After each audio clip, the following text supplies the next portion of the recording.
Hello folks, welcome to today's Carolina Outdoor Magazine TV. Today we're fishing on Lake Norman, and I have two of our pro staff members on the boat with us. I've got Eric Stanbery here on the boat and also Jim Webb. And these guys are pro bass anglers, and they fish all the time, the BFL tournaments and tournaments like that. And what we're going to be doing today is they're going to be showing us some of their techniques that they use in their tournaments to catch bass and to win some of these tournaments. So stick around, don't go away. We're going to be right back after a few messages, and we'll let Eric and Jim try to put a few fish in the boat and show you how they do it. We'll be right back.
This week's Carolina Outdoor Magazine TV is brought to you in part by Camelback Hydration Systems. Do you have a camel on your back? And by Belay Sportswear and Sunglasses. Also by Buckbuster Scents, scents for the serious hunter. And by Carolina Outdoor Hunting and Fishing Supply, hunting and fishing products at an affordable price. And also by the fine folks at the Triad Bait Company in Lexington, North Carolina. Hey folks, want to keep up with the Carolina Outdoor Magazine TV team? It's an easy thing to do. Just like us on Facebook at Carolina Outdoor Magazine TV. And you'll be able to keep up with the behind-the-scenes clips, bloopers, news and videos, and a lot more. So what are you waiting for? Like us today. This segment of Carolina Outdoor Magazine is brought to you by Carolina Outdoor Hunting and Fishing Supplies, Buckbuster Scents, scents for the serious hunter, and also by Quail Hollow Bird Farm, game birds and bird dog training.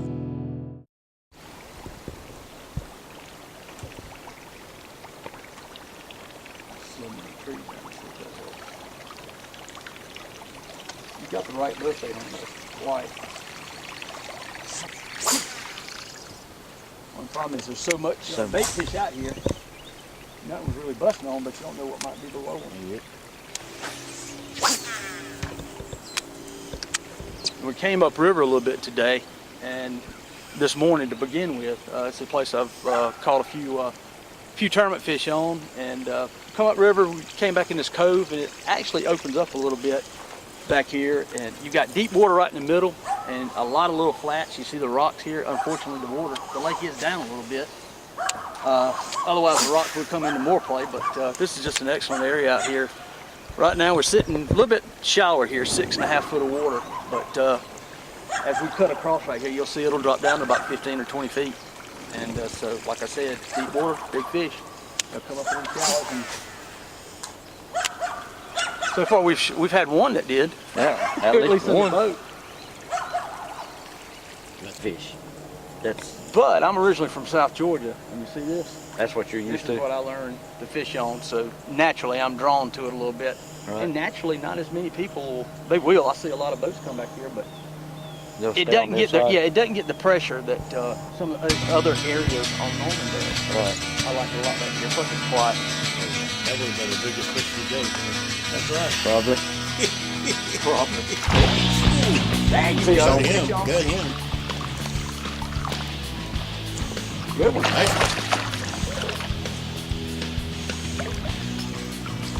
Nice. Good fish. I have to put a burn bait on.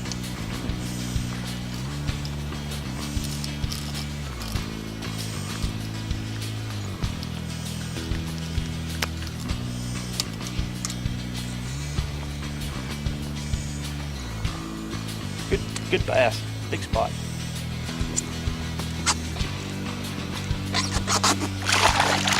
If that was the same one, he wanted it bad because he hit it 3 times.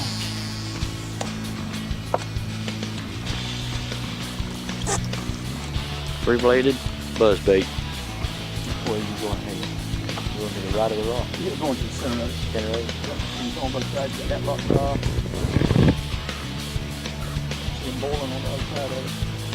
And ball it again, ain't it? There's bait fish below us right there.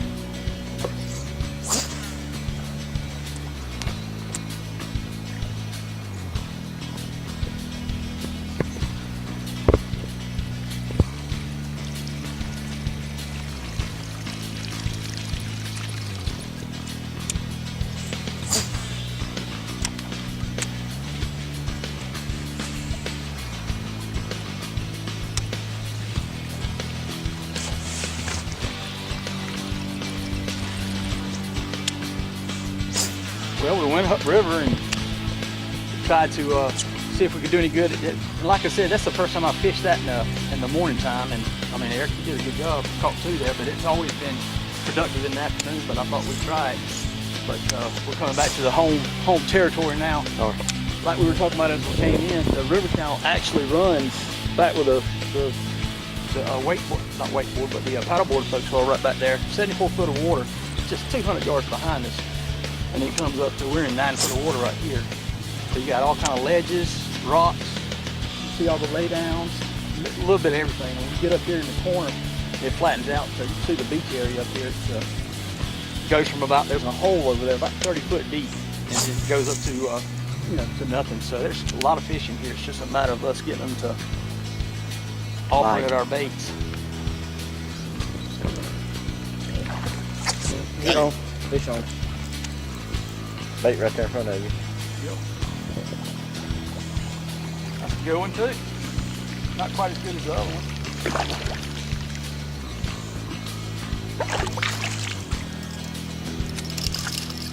Nice. They're solid. Nice.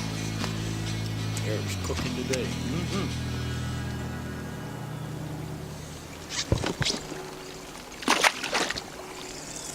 I've got an idea. I'm a buzzbait. You want to see if I got it? No. I'm fixing to get a white spinnerbait and wake it. Yeah. And it'll be just like a buzzbait. And this is a great spinnerbait area back here.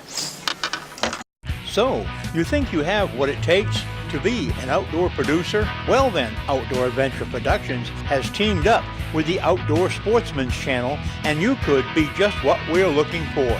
I know, you're probably thinking it's too expensive to have my own outdoor show. Not anymore. For a fraction of the cost of regular programming, it is possible for you to get started with your own outdoor TV show. But hurry, because slots are filling up fast. So if your passion is anything to do with the outdoors, don't wait. Call now at 828-919-6934 or drop us an email at theoutdoorsportsmanchannel@gmail.com, and you could be the next great outdoor producer.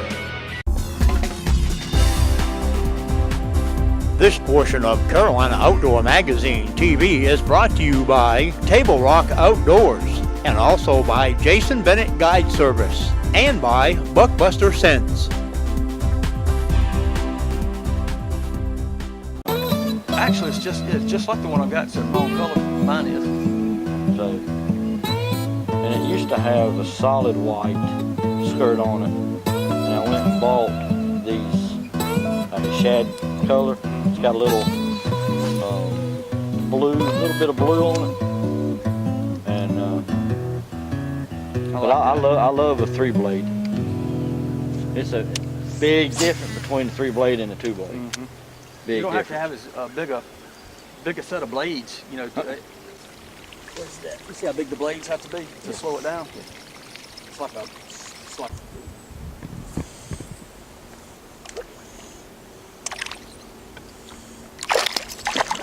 like that bird, a lot.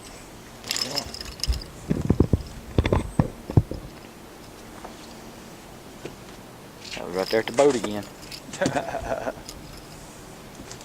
Nice. Little spot. Feisty.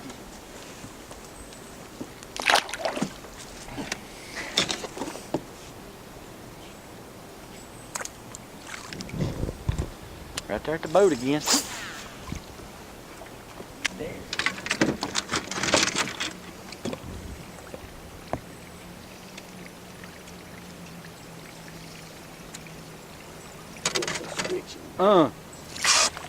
Oh my, he was. Did he come up again right there? Oh my. The good one? Yeah.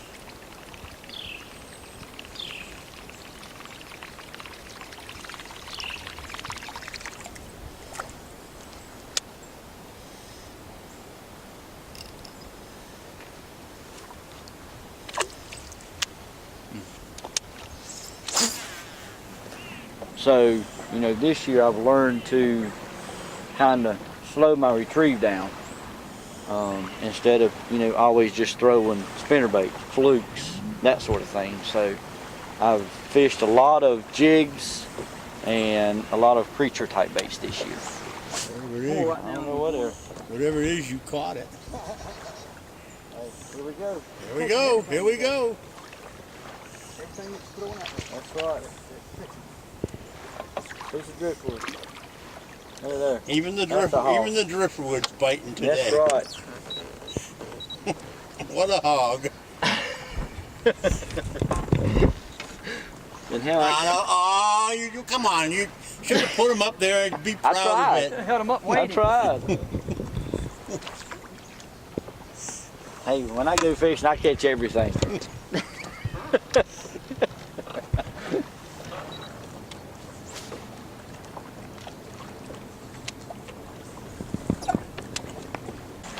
What we're doing is fishing stunts, and when you're jig fishing, it's more of a slow presentation.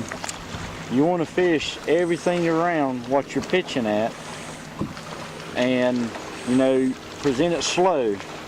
Slow your retrieve down. You know, jig it a few times, and if you want to bump it, where it'll actually, you know, come up off the bottom a little more. There's so many ways that you can fish a jig, and it's a real good, you know, way to produce big fish.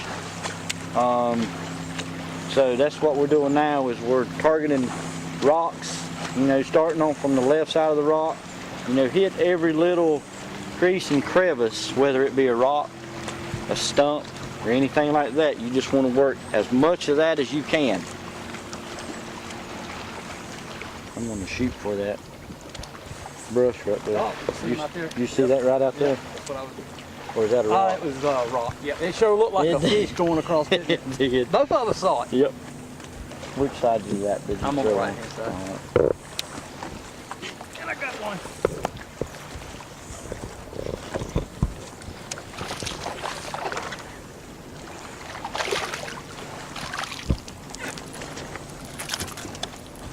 There's a jiggy fish.